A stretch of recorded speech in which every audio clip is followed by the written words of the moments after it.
नमस्कार, नॉकिंग.com में आपका स्वागत है। आज हम बात करने वाले हैं तीसरी लहर की। तीसरी लहर बार बार हर तरफ। अब तो बहुत सारे यूट्यूबर्स भी जो हैं वो नामी यूट्यूबर्स तीसरी लहर आएगी, ये हो जाएगा, वो हो जाएगा। तरह तरह से तीसरी लहर का ऐसा एक बना के रखा हुआ है। एक बार आज हम समझ लेते हैं, देख लेते हैं, जानने की कोशिश करते हैं कि तीसरी लहर है क्या भाई, जिसने इतना हमारा दिमाग ख़राब करके रखा हुआ है। आएगी भी कि नहीं आएगी, आएगी तो कितनी आएगी। कुछ साइंटिफिक नज़रिए से एक आम आदमी का असेसमेंट, उसका एनालिसिस आप देखिए, मैं आपको बताने वाला हूँ। सबसे पहले शुरू करते हैं कि तीसरी लहर क्या होती है, कैसी होती है, कहाँ से आती है और वो क्यों आएगी, लहर का मतलब क्या होता है। और जब ये लहर आएगी तो उसके साथ में बहुत सारी चीज़ें हैं कि वो आएगी तो डेल्टा प्लस वेरिएंट के सिर पे सवार होके आएगी। कोई बोल रहा है कि नहीं, आप जो लापरवाही कर रहे हैं उसके ज़रिए आएगी। बहुत सारी चीज़ें आ रही हैं, बहुत सारी इन्फॉर्मेशंस आ रही हैं। आपके मन में भी होगा कि इस तीसरी लहर को लेकर सवाल क्या है। बहुत सारे लोग आपस में बात करते हैं, चर्चा करते हैं, बहस मुबाहिसा होता है और जिसमें हम ये देखते हैं कि लोग बात करते हैं ऐसा होगा वैसा नहीं होगा। बहुत तरह के विचार हैं। जब भी कोई ताज़ा घटनाक्रम होता है ज़्यादातर लोगों के विचार आते हैं। मेरे विचार क्या हैं, मैं क्या सोचता हूं और उसका आधार क्या है, किस वजह से मैं ये सोचता हूं, ये सब मैं आपको बताऊंगा। आप चैनल को सब्सक्राइब कर लें, एक छोटा सा प्रोमो देखें, उसके बाद में वापस आता हूँ। वैक्सीन को लेकर तो बुरी खबर आ गई है। कोरोना है भी या नहीं है, जो आपके जीने की पहली शर्त होगी आपको वो करनी ही होगी। और विचलित करने वाली खबरें, सबसे ज़्यादा मुनाफा बाजार को हो रहा है। वायरस है, उसका हवा में खुल जाना, इससे बड़े सवाल खड़े हो गए। इस पर बातचीत करेंगे। नमस्कार।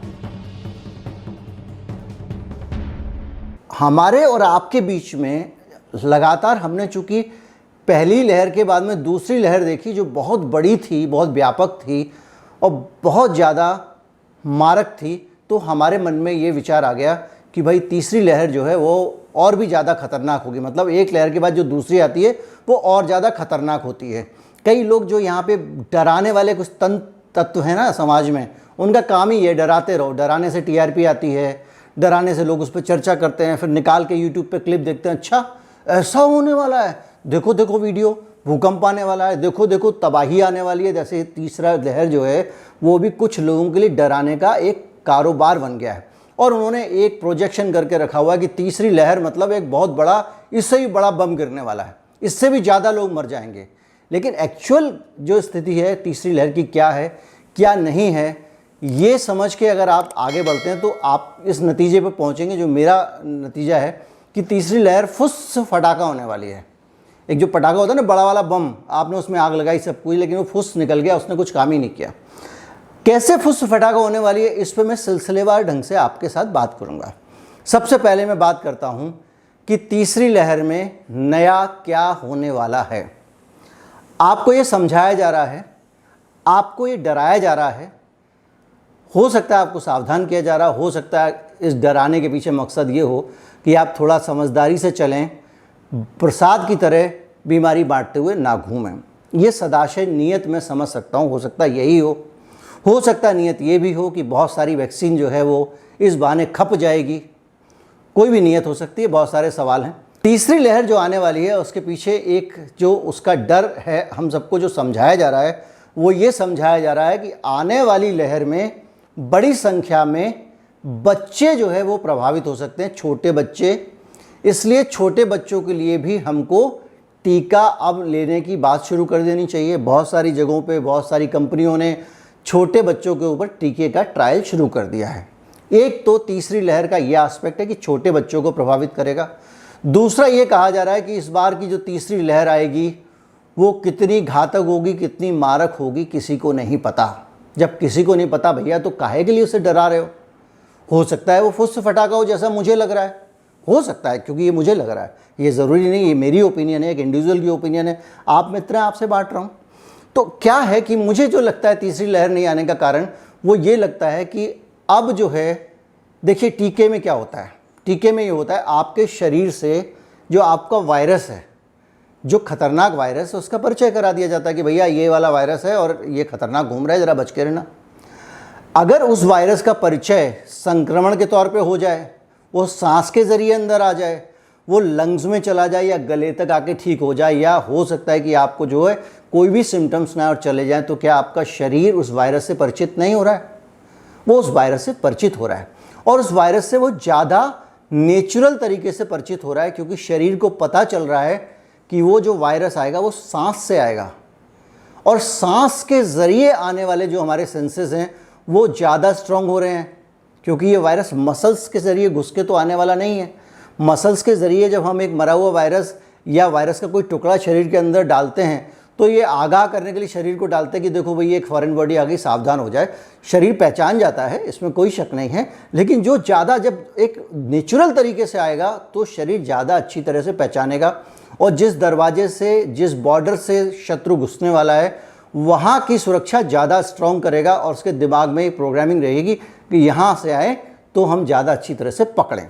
तो नेचुरल जो इम्यूनिटी है, जो कुदरत की दी हुई इम्यूनिटी है, जो खुदा के यहाँ से, भगवान के यहाँ से, ईश्वर के यहाँ से, जो भी आप नाम दे दें उस ऊपर वाले का, या कुदरत के यहाँ से जो सबसे ज़्यादा सटीक नाम है, जो आपको प्रोटेक्शन मिल रहा है, आपको संरक्षण मिल रहा है, वो प्रोटेक्शन आपको मिल जा रहा है, क्योंकि जो आपको नेचुरल गया। अब इससे आगे जाएं कि जो पहली और दूसरी लहर आई थी, उसके अंदर जितने व्यापक स्तर पर प्रसार हुआ, और बाद में हमको ये भी पता चला कि ये एरोसोल के ज़रिए भी फैलता है। मान लीजिए एक कमरे में कोई आदमी 1 घंटे रहा है, उसको संक्रमण है, तो उसी कमरे में बाद में कोई आदमी घुसता है तो उसको भी हो सकता है वो आदमी बाहर चला जाए।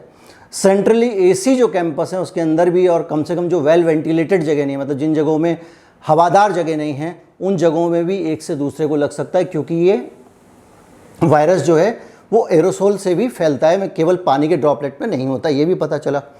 तो इस सारी वजहों से, इन सारी चीज़ों के कारण इन दोनों लहरों में ज़्यादा से ज़्यादा लोग वायरस का एक्सपोजर में आए, उनके शरीर ने वायरस से परिचय किया, वायरस उनके अंदर गया और शरीर ने उसको पहचान लिया।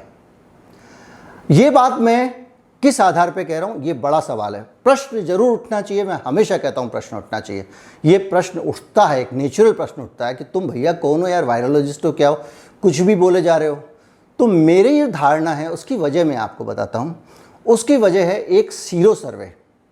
सीरो सर्वे मतलब एक सीरोलॉजिकल सर्वे होता है, जिसके अंदर आपकी सीरम की अलग अलग जगहों पे जांच की जाती है, और उसके ज़रिए पता लगाया जाता है कि भैया क्या स्थिति है लोगों के शरीर के अंदर के सिस्टम की, ख़ास तौर पे आपके इम्यून सिस्टम की।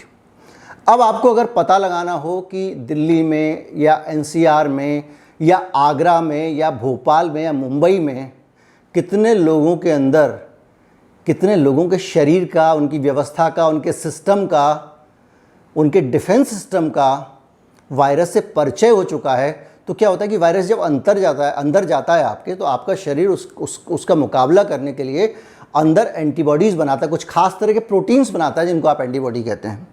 अगर शरीर में वो प्रोटीन मिल गया, वो मार्कर मिल गया, तो आपको पता चल गया कि इसके अंदर एंटीबॉडी बन गई है। सीरो सर्वे में आप उन सारी की सारी एंटीबॉडीज़ की जांच करते हैं कि भाई ये एंटीबॉडीज़ इसके अंदर हैं या नहीं हैं। तो आप सोचेंगे भाई 200-400 आदमी का, 10-20-50 आदमी का जांच कर लो एक मोहल्ले में जाके, और पता चल जाएगा आया कि नहीं आया। आमतौर पे यही होता है। जो नई वैक्सीन आ रही है मॉडर्ना की, 100 लोगों पे क्लिनिकल टेस्ट होगा, उसके बाद उसको परमिशन मिल जाएगी। लेकिन ये जो सीरो सर्वे हुआ है, ये WHO ने किया है और एम्स के साथ मिलकर किया है, और 10,000 लोगों का सैंपल साइज था। 2, 4, 6, 8, 10 लोग नहीं, 25-50 नहीं, 100-200 नहीं, 1000-2000 भी नहीं, 10,000 लोगों के सैंपल साइज में जब ये सीरो सर्वे होता है, तो उसकी जो रिपोर्ट आती है उसमें आप देखिएगा, ख़ास तौर पे वो ये चेक करते हैं क्या बच्चों पे तीसरी लहर में कोई असर होने वाला है। तो तीसरी लहर में बच्चों पे क्या असर होने वाला है, इसके बारे में जब वो पता करते हैं, तो कई इलाकों में उनको 74% से ज़्यादा इम्यूनिटी अंदर मिलती है। बच्चों के इतनी इम्यूनिटी मिलती है जितनी कि बड़ों के अंदर है। तो इस एक सीरो सर्वे से ये पता लगता है कि जिन लोगों के शरीर का परिचय वायरस से हो गया, वो सभी लोग, अगर बड़े हैं तो बच्चे भी हैं, मतलब बच्चों के लिए ज़्यादा खतरा है तीसरी लहर से वाली जो बात थी, वो इस सैंपलिंग से जो कि एक बड़ी क्रेडिबल संस्था ने एक बहुत बड़े सैंपल साइज के साथ की है, साफ हो जाती है कि ये चीज़ नहीं है। बच्चे उतने ही सुरक्षित हैं जितने बड़े सुरक्षित हैं। अब आती है बात घनी बस्तियों वाली। एक चीज़ और इस सर्वे में सामने आई कि जो घने आबादी वाले इलाके हैं उनमें ज़्यादा इम्यूनिटी आई, क्योंकि वो लोग एक दूसरे से ज़्यादा मिलते जुलते हैं, वो लोग एक दूसरे से दूर नहीं रह सकती क्योंकि ये आबादी घनी है। और भारत में बड़े शहरों में घनी आबादी बहुतायत से है। घनी आबादी में एक दूसरे को अगर इम्यूनिटी मिल रही है तो इन्फेक्शन भी एक दूसरे को ज़्यादा जाता है। तो जिन इलाकों में ज़्यादा इन्फेक्शन की संभावना है उन इलाकों में इम्यूनिटी भी ज़्यादा बन चुकी है। तो उस लिहाज से अगर आप इस सीरो सर्वे को देखें तो आपको इम्यूनिटी का लेवल इतना बढ़ चुका है पहले और दूसरी लहर के बाद कि तीसरी लहर का मुकाबला करने के लिए सबके शरीर पूरी तरह तैयार हो गए हैं।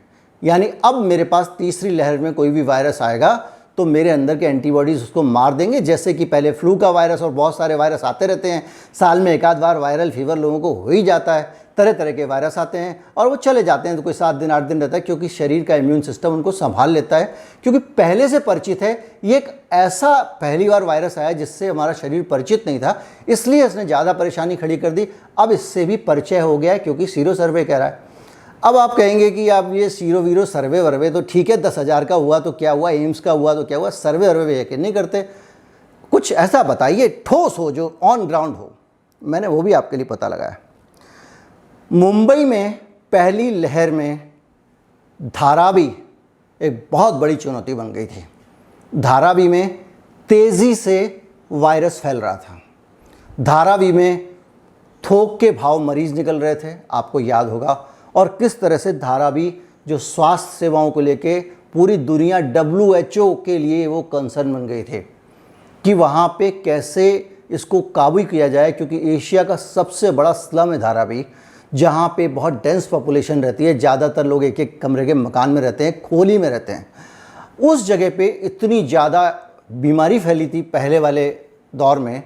और जब दूसरी बार वहाँ पे वायरस आया अप्रैल में, कौन सा वायरस जिसने हम सबको बुरी तरह से परेशान किया, कई लोग मारे गए, शमशान घाट भर गए, आपको पता है। किस तरह से नदियों में लाशें बहाई गई, आपको पता है।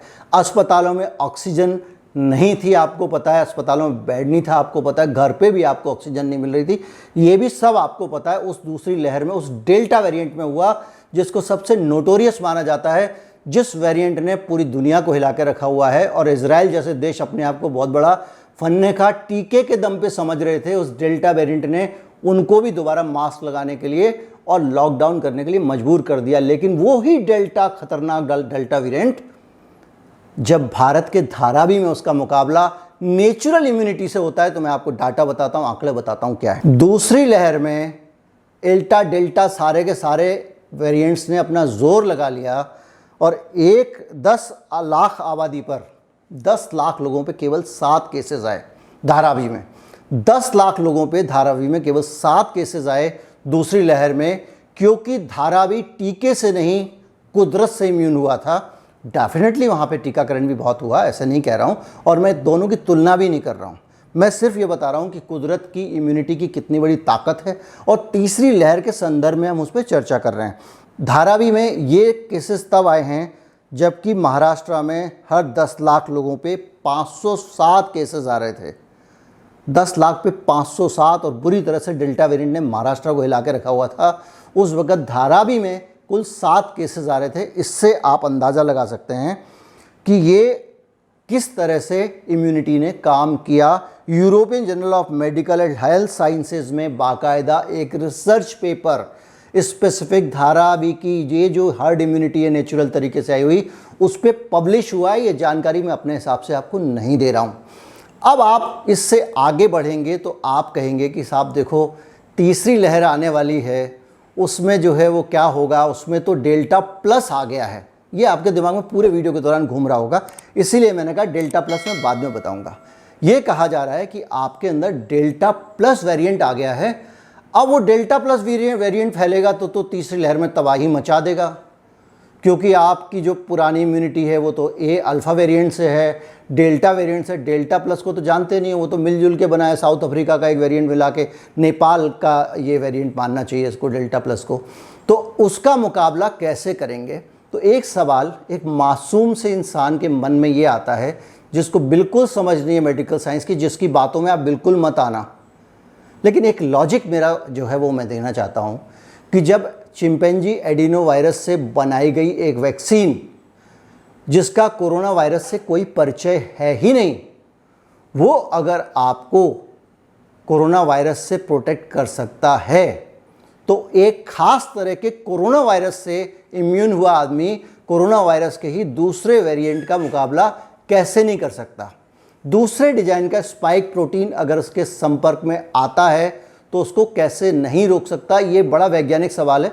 जिन लोगों को भी जो भी जानकारी हो, जिनको वैज्ञानिक समझ हो, वो उसके बारे में मेरा मार्गदर्शन जरूर करें कि वो कौन सी वजह हो सकती है कि जो है डेल्टा और डेल्टा प्लस वेरिएंट आने पर पहले वाली इम्यूनिटी काम नहीं करेगी। ये कोई बता दे, क्योंकि मैं समझना चाहता हूँ। मैंने बहुत ढूंढा, मुझे इंटरनेट पे नहीं मिला, मेरा ज्ञान हो सकता है कम हो, इसलिए मैं फिर आपको याद दिला दूँ। मेरा सवाल सिर्फ ये है, जो सवाल है इस पर भरोसा मत करिएगा, इसको खोजिए, पड़तालिए, फिर मुझे बताइए कि अगर चिंपैंजी एडिनो वायरस का अगर एक टुकड़ा किसी वैक्सीन में भर के आदमी को इंजेक्शन लगाते हैं और आदमी में इम्यूनिटी आ जाती है, तो सीधे सीधे कोरोना वायरस, वो भी जीवित आदमी के अंदर अगर जाता है और उससे जो इम्यूनिटी बनती है, वो आगे वाले वेरिएंट का मुकाबला करने में क्यों सक्षम नहीं होगी? इसका उत्तर आपको समझना पड़ेगा।